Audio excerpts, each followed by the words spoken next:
입니다. 이번 주간 우리에게 주신 말씀 받도록 하겠습니다. 창세기 25장 27절에서 34절 한 절씩 교독하겠습니다. 27절 제가 먼저 읽겠습니다.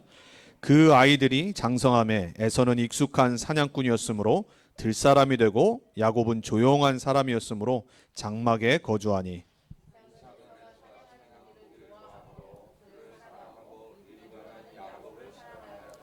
야곱이 죽을 쑤었더니 에서가 들에서 돌아와서 심히 피곤하여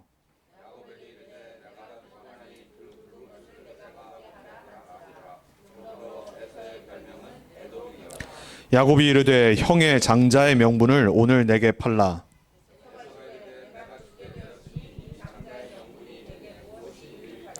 야곱이 이르되 오늘 내게 맹세하라. 에서가 맹세하고 장자의 명분을 야곱에게 판지라.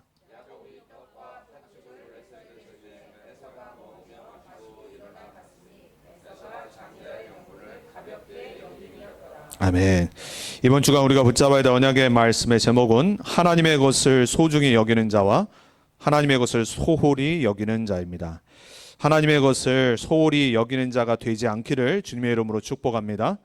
하나님의 것을 가장 소중히 여러분의 평생의 보물처럼 여기는, 그리고 평생 간직하고 찾고 누리는 그러한 소중히 여기는 자가 되길 주님의 이름으로 축복합니다. 우리가 지난주 계속 이어서 창세기 25장 우리가 서러운 부분을 넘기고요. 이제 이삭이 결혼한 이후에 하나님이 쌍둥이 아들 둘을 주셨습니다. 우리가 너무나도 잘 아는 에서와 그리고 동생인 그 유명한 야곱이 태어나는 장면이 25장 서반부에 나오고, 오늘 그 이후에 둘이 이제 장성한 이후에 이야기가 나옵니다.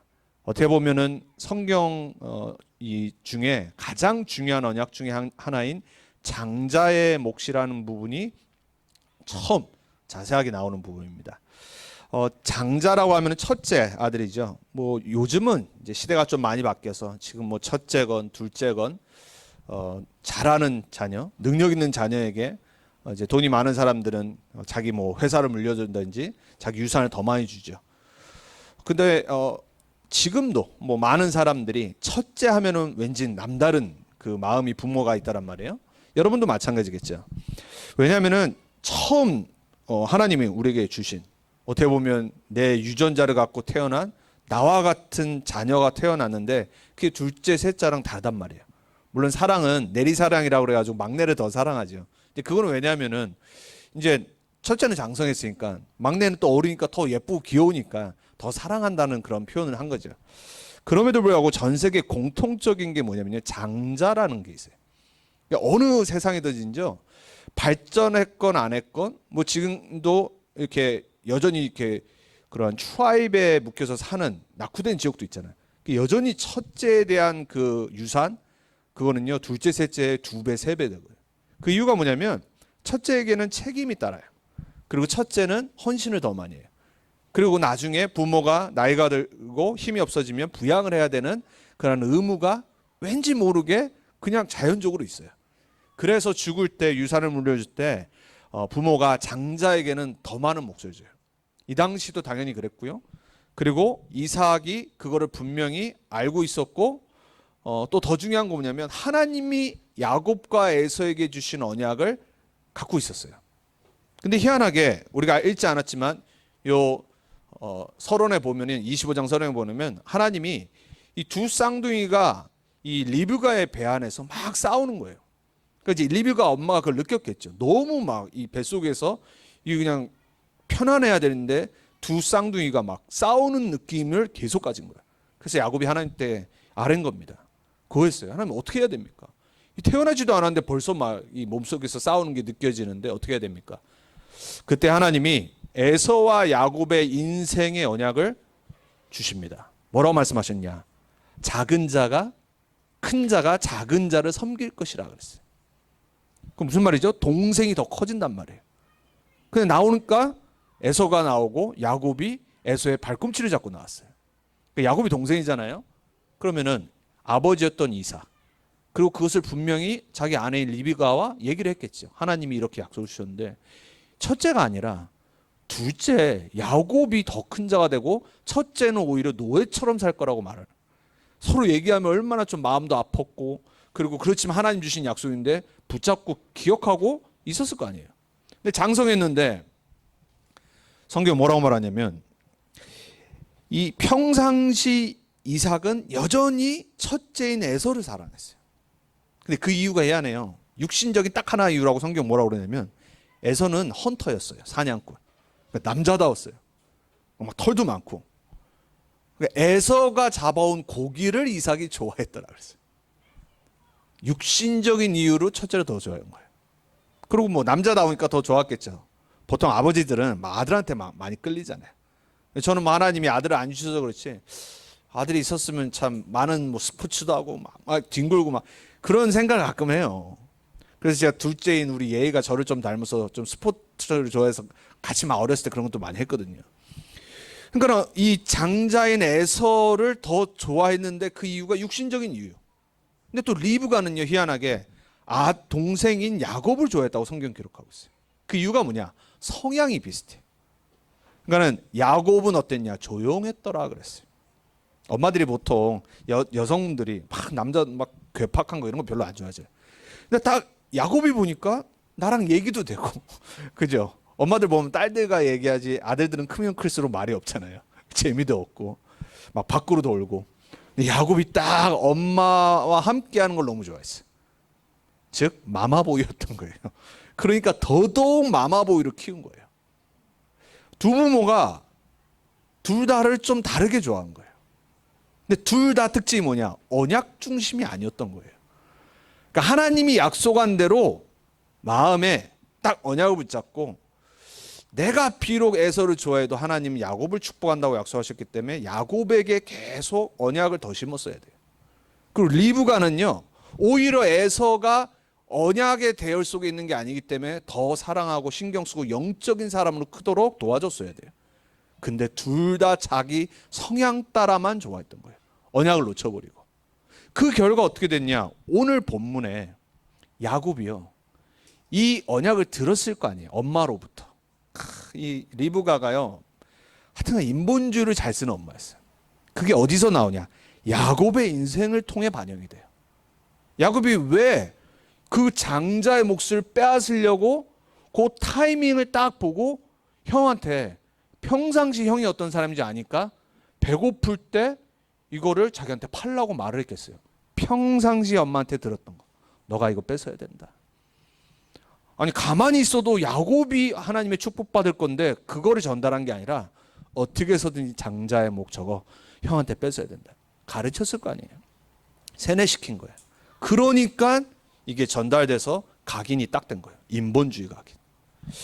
여러분, 우리가 후대 복음화를 하고 하나님 만나러 가야 되는데, 이 땅 사는 동안에 후대 복음화의 가장 중요한 사람이 제가 누누이 누구라고 말씀드리죠? 부모.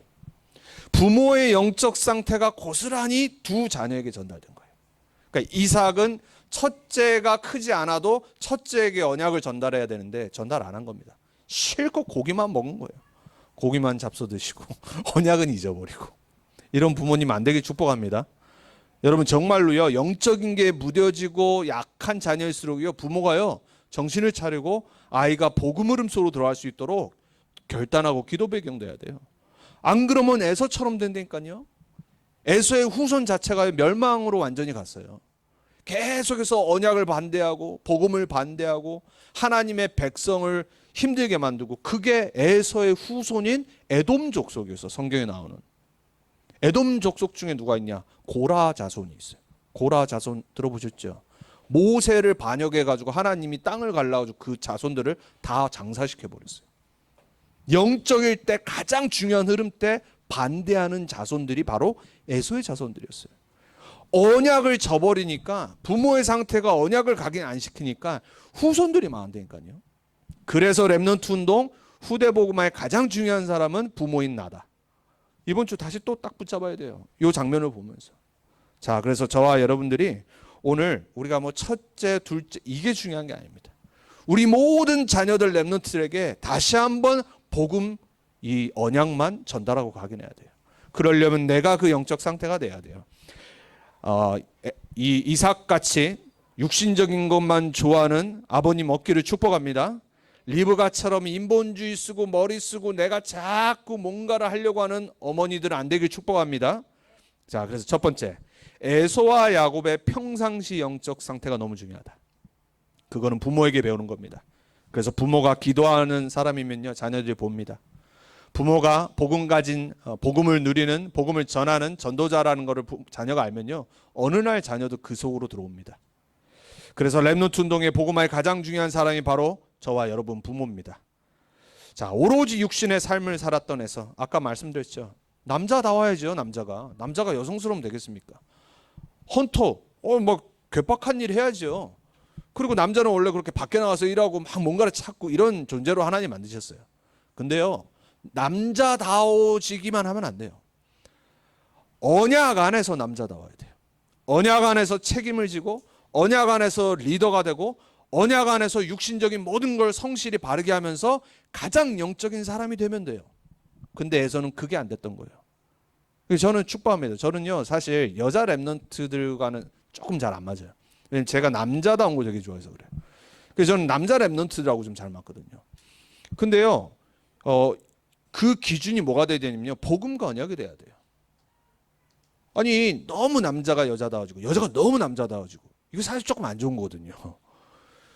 근데 복음 안에서 남자가 남자다워지면요, 더 인기 있어요. 여자가요, 복음 안에서 하나님의 형상이 여성성을 정말로 발전시키면요, 남자들에게 인기 있습니다. 우리 랩런트들 그렇게 키워야 돼요. 랩런트들의 기준은 뭐가 돼야 되냐? 언약과 복음 안에서 하나님의 창조 원리대로 살아가게 만들어야 돼요. 에서가 그걸 놓친 겁니다. 육신적인 것만 남자다워졌어요. 자, 장자의 명분을 소홀히 여겼다고 오늘 마지막 절에 말하죠. 이게 어마무시한 말입니다. 소홀히 여겼다는 말은 영어로 neglect, ignore. 이게 좀 가볍게 여긴 거예요. 여러분, 자녀들이요, 부모 말을 소중히 여겨야 돼요. 부모의 훈계를 잘 들어야 되고, 잔소리 잘 들어야 되고, 그리고 우리 선생님들의 말을 학생들은 잘 귀담아 들어야 되죠. 목회자의 말을 성도는 가슴에 담아야 돼요. 왜? 하나님의 말씀을 전달하는 사람이기 때문에. 김성지 목사라는 사람의 말을 들으시면 안 된다니까요. 강단에 나에게 주시는 이번 주간에 하나님의 언약의 말씀을 전달하는 채널이기 때문에 목회자를 기준히 여기는 거예요. 그 목회자는 중직자와 성도 랩런트들의 말을 가슴에 담고, 야곱이 나중에 보면 요셉의 말을 가슴에 담았다고 그랬잖아요. 왜 우리가 사람의 말을 그냥 대충 안 듣고 가슴에 담고 중요시 여겨야 되냐? 이게 하나님의 축복의 채널, 통로이기 때문에 그래요. 장자의 몫을, 명분을 소홀히 가볍게 여겼다는 말은 무슨 말이냐면요, 하나님의 축복의 통로를 무시한 거예요. 에서의 영적 상태를 보이는 겁니다. 이 한 가지를 에서가 어떤 사람인지 다 보여줘요. 하나님 앞에 안 섰던 사람, 예배를 무시했던 사람, 예배를 가볍게 여겼던 사람, 하나님의 언약을 대충 생각하고 하나님께로부터 오는 모든 축복을 완전히 소홀하고 경멸하고 멸시했던 사람. 그러니까 뭐 했어요? 팥죽 한 그릇에 팔아 넘겼잖아요. 히브리서 12장 16절에 이렇게 말합니다. 하나님의 은혜를 저버린 사람들을 리스트를 쫙 대다가요, 16절에 이렇게 말합니다. 한 그릇 음식을 위하여 장자의 명분을 판 에서와 같이 망령된 자가 없도록 살피라 그랬어요. 여러분, 이거 언약으로 딱 붙잡아야 됩니다. 하나님, 내 평생에, 그리고 내 자녀들이 에서처럼 하나님의 축복과 언약과 복음을 멸시하고 소홀히 가볍게 여기는 망령된 자가 없게 해주옵소서. 여러분, 이게 답니다. 사실 하나님은요, 우리의 겉모습을 보지 않고 우리의 속사람을 보시고 중심을 보신다고 그랬어요. 다윗을 봤었을 때 하나님은요, 다윗의 뭐 이렇게 이 돌팔매질 잘하는 거, 그리고 막 하프 치는 거, 그걸 본 게 아니에요. 하나님과 마음이 합했던 중심을 봤던 거예요. 여러분, 하나님과 마음이 통하는 사람 되길 바랍니다. 하나님의 것을 사모하고 하나님의 것을 소중히 여기고 하나님의 것을 최우선 두는 그러한 아름다운, 하나님께 쓰임받고 하나님을 시원케 드리는 그러한 성도, 중직자, 전도자, 증인 되길 축복합니다. 그래서 에서는요, 배고프다고 내가 지금 배고파 죽겠는데 장자의 명분이 그게 뭔 소용이 있냐 이렇게 말했잖아요. 오늘 야곱한테. 여러분 야곱도 아주 못된 거예요. 아니 사람 배고파 죽겠는데 거의 막 쓰러질 지경인데 걷다 대고 가장 중요한 장자의 몫을 팔라고 하니까는 에서를 알았던 거를 지금 이용해 먹은 거 아닙니까? 아주 못됐어요. 이런 동생 되면 안 돼. 아니 이미 하나님은 자기가 축복된 자로 쓸 거를 아마 제가 봤을 땐 리브가가 전달했을 것 같아. 근데 시간표를 보고 상황을 보니까 이게 안 되거든요. 응답이 안 와. 그러니까 뭐 하죠? 조바심이 나니까 인본주의를 쓴 겁니다. 여러분 우리는요 성경에 나오는 인물들을 보면서 나를 봐야 돼. 성경에 나오는 인물들과 하나님의 언약의 흐름을 보면서 나의 인생의 흐름을 딱 봐야 돼. 조급하고 기다리지 않고 인본주의 쓰는 야곱의 영적 상태. 에서와 별반 다르지 않아요. 그럼에도 불구하고 하나님은 야곱을 통해서 하나님의 절대 계획을 성취하셨지만 고생했잖아요. 그 결과. 그죠? 야곱은요 20년 고생했다니까요. 삼촌 라반의 집에 가서요 20년 죽어라고 뼈 빠지게 막노동해가지고 결국 자기가 사랑하는 라헬을 데려오잖아요. 아내로. 데려왔지만 고생했다니까요. 우리 자녀들 그렇게 렘넌트 운동하면 안 됩니다. 우리 남은 인생 그렇게 되면 안 돼요. 죽어라고 고생하고 겨우 복음 누리고 겨우 복음 전달하고. 신앙생활 그런 거 아닙니다. 야곱을 기록해 놓은 이유는 뭐냐? 이미 하나님의 절대 계획은 정해졌는데 인본주의 쓰면 이렇게 고생한다. 이렇게 하지 말라고. 여러분 인본주의 쓰지 마시기 바랍니다. 잔머리 쓰고 머리 쓰고 인본주의 쓰고 내 마음대로 내 생각대로 막 뭔가 하는 사람은요 반드시 인본주의 열매를 야곱처럼 맺게 돼 있어요. 그래서 오늘 야곱과 에서를 보면서요 여러분 우리는요 하나님의 절대 계획을 붙잡아야 돼요. 그게 두 번째예요. 이미 정하신 하나님의 절대 계획, 그게 바로 하나님의 것이에요. 오늘 제목이 하나님의 것을 소중히 여기고 소홀히 여기는 자잖아요. 하나님의 절대 계획을 모르는데 그 안에 있는 축복을 어떻게 합니까? 다섯 절대 우리가 언약을 들었잖아요. 하나님의 절대 주권으로 하나님은 야곱을 택했어요. 아니 그걸 보고 누가 뭐라고 그러겠어요. 하나님 택했는데. 아니 동네 사장도 지 맘대로 하는데 그죠? 천지를 만드신 하나님이 절대 주권으로 하나님이 택한 자를 택하시는데 누가 뭐라고 말하겠어요. 권리가 없다니까요 우리한테는요. 아니 하물며 우리 내 거 뭐 하나 사면요 누가 막 그거 막 건들고 조그만 상처내도 막 열받고 화내잖아요. 자기 거라고. 우리 자녀들 봐도 그러고 우리 부모들 봐도 그러잖아요. 전에 누가 한번 미국 영상 이런 거 짧은 영상 올렸는데 아주 그냥 몇 억 가는 그 스포츠카를 아빠가 샀는데 그 사랑하는 그 몇 억짜리 차와 바꿀 수 없는 생명 같은 아들이 이게 몇 억인지 몇십억인지 알 바 뭐예요. 그렇죠? 아빠를 너무 사랑해서 보니까 아빠가 그 차를 제일 사랑한 것 같아. 거기다가 I love you daddy라고 스크래치를 다 내놨어. 차에다가. 완전히 돌아가지고. 아들은 안 보이고 이 사랑하는 몇 억짜리 차를 보고 그 아들을 막 혼내는 거야. 그 영상을 올려놨더라고. 자기가 가장 사랑하는 아들은 아빠가 너무 좋아서 사랑해서 그 차에다 I love you daddy를 써놨어. 여러분 이게 우리 인간이라니까요. 여러분 정말로요 우리는요 하나님의 절대 계획이 뭔지를 알아야 되고 절대 주권이 뭔지 알아야 돼요. 하나님이 가지신 계획이 뭔지를 아는 사람. 그러면 하나님의 것에 집중하게 돼 있어요. 하나님의 원하시는 여정을 간다니까요. 그리고 하나님의 목표가 뭔지를 알기 때문에요 다른 데로 안 가요.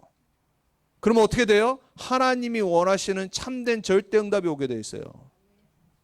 자, 하나님의 정하신 절대 계획은 아무도 바꿀 수 없다. 그래서 뭐 하면 되냐? 믿어야 돼요.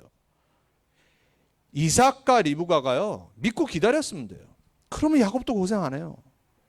자, 다시 한번 언약으로 붙잡으셔야 됩니다. 부모가 희미해지면요, 부모가 인본주의 쓰면요, 부모가 언약 놓치면요 자녀가 고생해요. 자녀 고생한 건 부모 때문입니다. 맞죠? 부모가 언약 놓쳐버리면요 자녀가 방황합니다. 사단은요 자녀를 맹공격합니다. 오늘 그게 야곱과 에서의 미래 문제잖아요. 하나님의 절대 계획은 아무도 막을 수 없고 바뀌지 않고 누리고 기다리면 돼요. 창세기 12장에 아브라함에게 주셨던 언약의 축복 속에 누가 들어가 있어요? 이삭, 야곱, 요셉, 12지파, 이스라엘, 만 백성이 하나님의 축복 가운데 이미 들어가 있었어요. 그러니까 아무리 문제 오고 불신앙해도 성취돼요. 아브라함 고생했잖아요. 이삭에게 똑같이 전달한 겁니다. 영적 문제 똑같이 대물림 돼서 또 똑같은 걸로 속였잖아요. 아비멜렉에게. 그걸 봤으면 정신 차려야죠. 이삭이 어떻게 했어요? 또 놓쳐버린 거예요. 나이 들고 육신적이 되니까는 고기만 좋아하고, 죽을 때 눈 어두워지니까는 또 착각해서 야곱한테 축복해야 되는데 에서한테 축복하려고 하고, 그거를 참다 영적이지 못한 아내인 리브가가 머리 써가지고 나중에 보면은 다 속이잖아요. 털 붙이고 막 에서처럼 해가지고 냄새도 막 고기 냄새 나게 만들고. 참 이게 누구 잘못인지. 두 부모가 똑같아요. 우리는 영적으로 깨어 있어야 됩니다. 창세기 25장 23절에 야곱과 에서에 대한 언약 이미 듣고 알았는데, 그럼요, 기도하면서 두 자녀에게 어려서부터 하나님의 언약을 조용히 전달했었어야 돼요. 막 감춘 겁니다. 혹시 에서가 삐지지 않을까, 겉으로 돌지 않을까. 왜? 아니, 누가 좋아하겠어요. 너 말고 네 동생이 더 클 거다. 그럼 막 어려서 상처받을까 봐 아마 말 안 했을 거예요. 그러니까 어떻게 됐죠? 남자는 나아졌는데 완전 언약을 멸시하고 무시하고 더 망하게 만들었어요. 자, 우리 부모의 영적 상태, 이게 답니다. 하나님은 미래까지 이미 정해놨어요. 야곱을 통해서 12지파가 나오고 12지파 중에 메시아 그리스도가 오실 것을 이미 정해놨어요.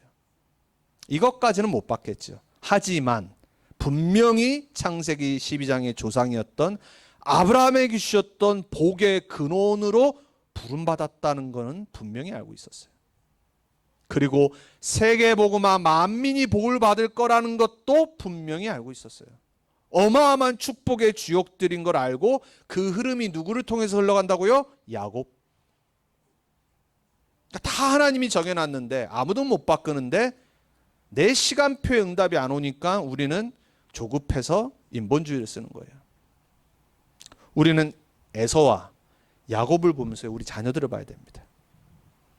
우리 자녀들이 있을 때 한 명만 있으면은 좀 쉽겠죠. 근데 두 명, 세 명 있으면 다 다르잖아요. 그 자녀들 중에 보면은 좀 더 영적인 데 관심 갖고 말씀 더 잘 듣고 예배 잘 드리는 자녀들이 있어요. 더 예쁘겠죠. 그 자녀는요, 기도해 주면 돼요. 왜? 내가 기도만 해줘도 하나님이 이미 은혜를 주셔서 그렇게 크게 돼 있어요. 안 되는 자녀들에게 더 관심을 가져야 되는 거예요.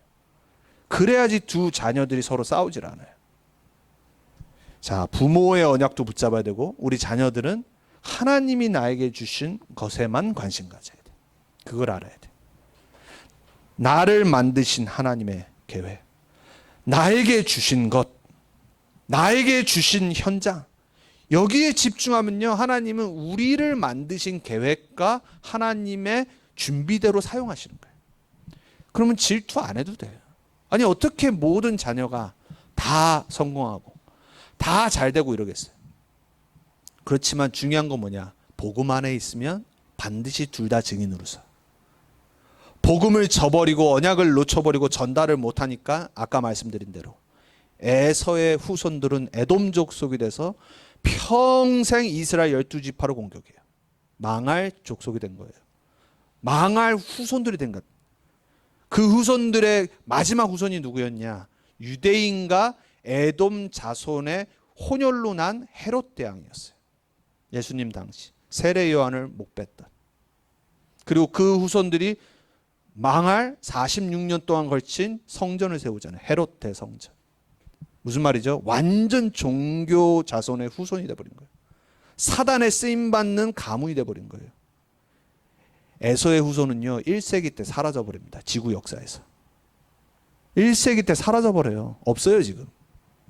지금 야곱의 지파인 12지파는 어떻게 돼 있죠?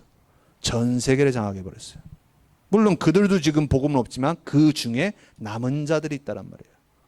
그 자들 때문에 이방인들이 복을 듣고 우리가 복을 받은 거예요. 누구에게부터 시작했어요? 이삭과 리브가. 여러분, 우리는 오늘 다시 한번 부모의 언약을 딱 붙잡아야 됩니다. 그리고 우리 자녀들을 복음의 눈으로 보고 복음의 계획 속에 이들의 것을 찾도록 도와줘야 돼요. 그러면 여러분이 먼저 그 주역 되셔야 돼요. 그래서 세 번째, 우리에게 약속된 하나님의 것에 집중합시다. 우리에게 약속된 하나님의 것이 하늘의 보화예요. 예수님이 이런 말씀하시죠. 너희의 마음이 있는 곳에 보물이 있느니라. 여러분의 마음이 있는 곳에 가장 좋아하는 것이 있어요. 거기에 시간을 투자합니다. 여러분이 얼마나 말씀을 한 주간에 묵상하시는지, 얼마나 말씀 붙잡고 기도하는지, 내가 얼마만큼 하나님과 이 서밋 타임을 갖고 정식 기도를 하면서 하나님과 소통하는지, 내가 얼마나 세계복음화를 꿈꾸고 있는지를 한 주간에 계속 생각해 보세요. 이게 여러분의 보물이 맞다. 그럼 여러분 그거 계속 생각합니다. 계속 기도하고 그 곳으로 내 마음이 갑니다. 자, 우리에게 약속된 하나님의 것이 뭡니까? 첫 번째, 보좌의 축복입니다. 여러분 너무 많이 들어요 요즘. 근데 가장 안 되는 게 보좌의 축복을 누리는 나의 플랫폼 시간이에요. 렘넌트의 24는 뭐라고 그랬냐? 보좌의 축복입니다 그랬어요. 이번 주제가 나오죠. 그러면서 그 보좌의 축복을 누리는 렘넌트는 어떤 자가 되냐? 남은 자가 됩니다. 남는 자가 되고 남을 자가 되고 남길 자가 돼서 뭘 하냐? 빛을 발합니다. 주제가의 그 후렴에 나오잖아요. 보좌의 축복은 뭐냐? 바로 플랫폼이다. 하늘의 것, 하늘의 보화, 하나님의 것을 누리는 장소. 그 시간이 있으시길 축복합니다. 그것을 누리는 여러분의 시간이 회복되길 축복합니다. 그 사람은 빛을 발합니다.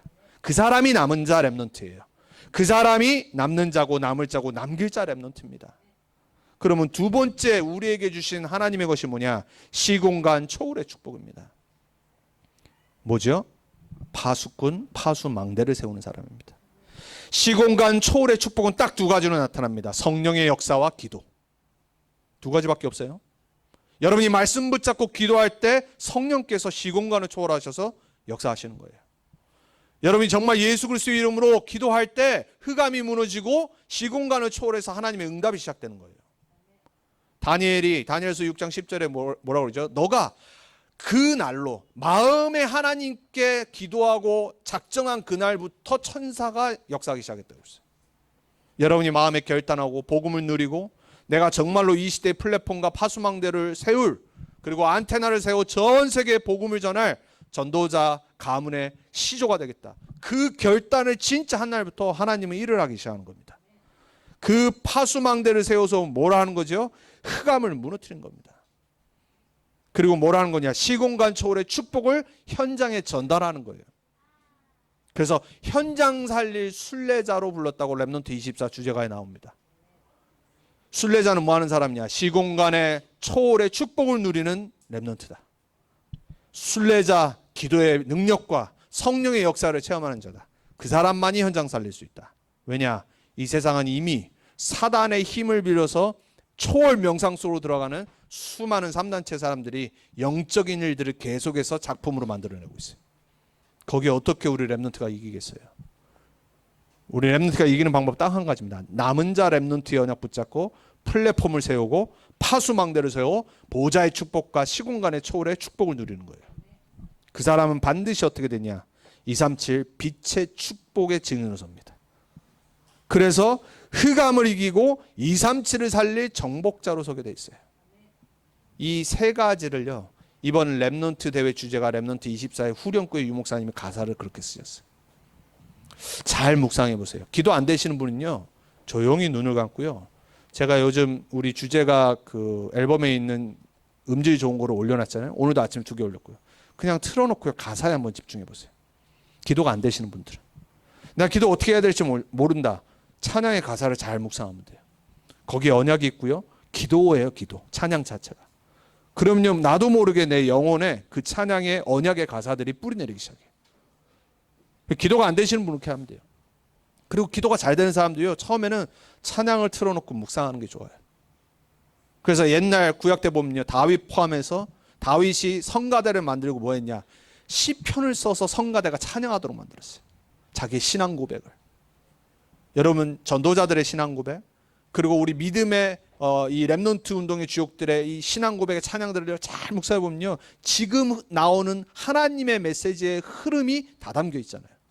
그래서 렘넌트 24는요, 여러분 올 한 해 계속 들어야 돼요. 그 가사는요, 전도자가요 렘넌트 운동을 생각하고 하나님께 진짜 집중하며 기도하고 만든 가사예요. 저는요, 들을 때마다 정말 은혜가 되고 힘이 돼요. 하나님의 것을 소중히 여기는 사람은요, 말씀 흐름 속으로 들어갑니다. 하나님의 것을 소중히 여기는 사람. 그래도 야곱은 소중히 여겼잖아요. 그러니까는 머리는 썼지만 소중히 여겼다란 말이에요. 장자의 축복이 어떤 건지 알아. 그냥 육신적인 장자의 축복이 아니라 이 장자의 축복은 뭘 말하냐면요, 우리의 장자 되시는 그리스도를 말하는 거예요. 우리의 첫 아들 그리스도, 그리고 우리를 그리스도의 형제라고 표현하잖아요. 첫 부활의 열매, 장자의 축복, 복음을 설명하려고 하는 거예요. 그래서 하나님은요, 이걸 소홀히 여겼던 에서를 망령된 자라고까지 표현하신 거예요. 구원받지 못한 사람. 당연하죠. 복음을 저버렸는데, 음식 팥죽 한 그릇에 팔아 넘겼는데. 여러분, 정말로 여러분 평생에 다른 거는 내가 좀 실수하고 부족해도요, 복음 대신에 다른 걸 더 소중히 여기서 복음을 소홀히 여기는 일은 정말 없길 축복합니다. 예배보다 소중히 여기는 게 없길 축복합니다. 여러분 자녀가요, 다른 거 공부 좀 못해도요, 예배 절대 실패하면 안 돼요. 우리 자녀들이요, 복음보다 세상 성공이 앞선다. 에돔 족속이 어떻게 된 줄 아세요? 오히려요, 야곱은 한참 뒤에 성공했어요. 에서 후손인 에돔 족속은요, 얼마나 큰 왕국을 이루었는지 몰라요. 이스라엘 이전에 벌써 왕조 시대를 만들었어요. 머리가 좋아가지고. 헌터잖아요. 정복해버린 거예요. 막 주위 땅들을. 결국은 망했다니까요. 하루아침에 사라져버리고 1세기 때 씨앗이 말라버렸어요. 세상 성공은요, 하루아침에 하나님 무너뜨리시면 다 없어져요. 우리 자녀들이 가장 소중히 여겨야 될 것은 복음과 언약이다. 거기에 들어있는 나에게 주신 축복, 그것만 집중하면 돼요. 그래서 결론입니다. 우리가 소중히 여겨야 할 하나님의 것들, 첫 번째가 뭐예요? 복음과 후대 복음화. 생을 거셔야 돼요. 하나님, 나는 정말 오직 복음의 사람 되겠습니다. 예수가 그리스도 되신 이 복음 속으로 내가 깊이 들어가기 원합니다. 그러려면 여러분 하루에 한 번은요, 반드시 신앙 고백 딱 하고 구원의 길의 메시지로요, 내 하루를 시작하셔야 돼요. 하나님의 형상부터 시작해서 근본 문제, 세상 보는 오늘 일터에 가는 불신자 상태 보는 불신자 상태, 그리고 그 가운데 구원받는 그 흑암을 무너뜨리는 그리스도의 삶지, 그리고 나에게 이미 주신 하나님의 것 신분 권세, 이거를 쫙 한번 묵상하시면서요, 신앙 고백하시고 강단 붙잡고 기도 속으로 여러분의 중요한 것들을 놓고 기도 속으로 들어가고 하루를 시작하셔야 돼요. 그게 우리 자녀에게 전달돼야 돼요. 복음과 후대 복음화. 그리고 두 번째, 그것을 매주 보좌의 축복으로 누리는 예배, 그리고 강단 말씀과 나의 현장.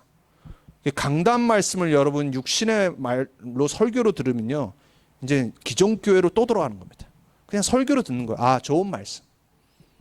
수많은 교인 사람들 제가 만나면 항상 하는 말이 그래요. 그냥 좋은 말씀. 설교를 해서 그래요. 아, 그럴 바에 설교를 왜 듣습니까? 더 좋은 책들 세상에 얼마나 많은데요. 좋은 그 글귀들이 얼마나 많은데요. 하나님의 말씀으로 안 들으면요, 여러분 신앙생활 실패합니다. 예배와 강단 말씀과 나의 현장이 딱 하나가 돼버려야 돼요. 그리고 교회와 전도운동, 결국은 이거를 237로 전달하는 방법이 뭐냐? 하나님이 세우신 교회. 그래서 우리는 달라스에 사는 거예요. 달라스에 함께 교회를 세우고 전도운동하고 말씀운동하고 후대복음 하도록 지금 우리가 렘넌트 언약교회로 모여 있는 거예요.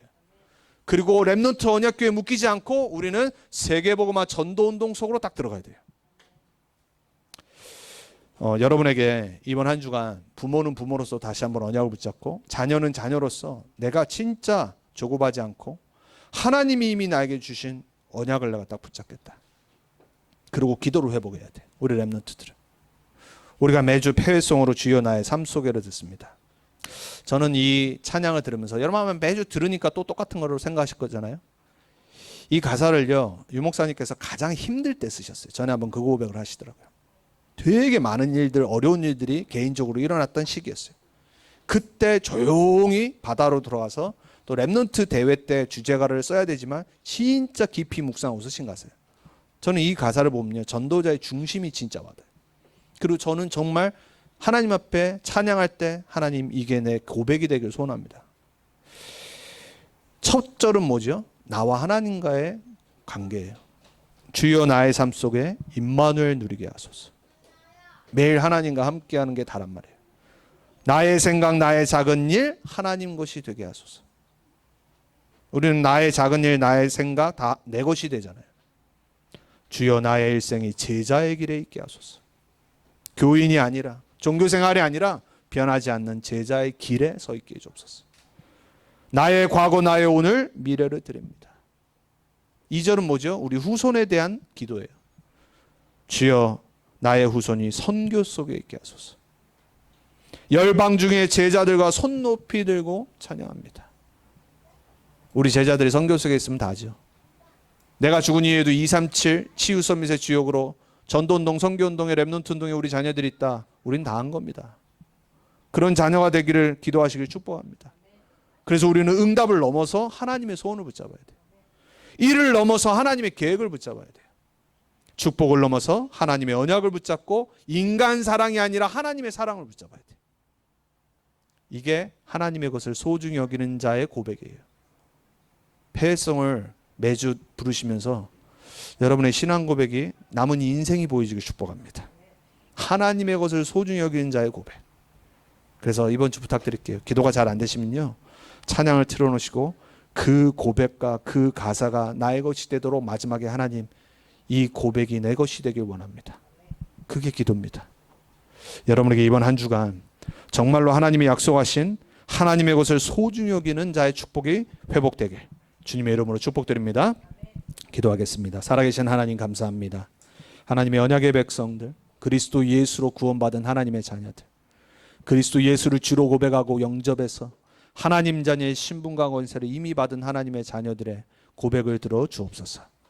이번 한 주간 하나님 주신, 우리 교회 주신 언약의 말씀 붙잡고 언약을, 하나님의 것을, 하늘의 것을, 복음을 소중히 여기는 자의 대열에 서 있게 해 주옵소서. 우리 부모가 그 언약을 붙잡고 이 언약을 전달해서 우리 자녀들, 렘넌트들이 하나님의 것을 소중히 전달하는 언약 전달자로 이 시대의 플랫폼과 파수망대와 안테나의 주역으로서는 이 대열 속에 서 있게 해 주옵소서. 감사드리고 살아계신 주 예수 그리스도의 이름으로 기도합니다. 아멘.